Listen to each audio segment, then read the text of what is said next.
আজকে আমার নখ কাটা, তো পুরোনো একটা শাড়ি পরে নিয়েছি, তার নাপিত চলে এসছে। নখটা কেটে দিলে আমি পুকুর থেকে স্নান করে ঘুরতে করে জল নিয়ে উঠবো।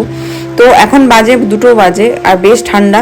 আর এটা হয়ে গেলে আমি নতুন শাড়ি টাড়ি পরবো, মানে নতুন শাড়ি সবকিছু নতুন পরে তারপরে উঠবো। আগে আমার জেঠুর বাড়িতে আমার তোষকের কিছু তুলো রোদে দিয়েছিলাম, তো সেইগুলো তুলতে মানে প্রত্যেকদিন আমি ভুলে যাই। তো প্রত্যেকদিন ভুলে যাই আর বৌদিরা কি করে ঢাকা দিয়ে রেখে দেয়। আর আজকে আমি মনে করেছি যে আজকে আমি তুলোগুলো নিয়ে বাড়িতে রাখবো, কারণ কয়েকদিন অনুষ্ঠান হবে বা কয়েকদিন খুব ব্যস্ত থাকবো, তাই আমি তুলতে পারবো না। তাই এখনই আমি তুলে আনতে যাচ্ছি। তো শাড়ি টাড়ি পরে নিয়েছি, দেখো এই নতুন শাড়িটা পরেছি। আর আমি আর টুকটুকিও চলে এসছে, টুকটুকি আর আমি তুলোটা ভরে নিয়ে চলে প্রায় 4টে বাজে। আমি মালসার যে ভাত ছিল সেটা খেয়ে নিয়েছি।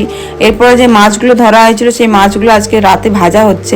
সব ভাজা হয়ে গেলে আর কালকের যা সবজি লাগবে সেগুলো সব আজকে রাতেই কাটাকুটি হয়ে যাবে। তা কাটাকাটি প্রায় শেষের পথে। আর এই মাছ ভাজাটাও প্রায় হয়ে এসছে দেখো। আর তারপরে আমি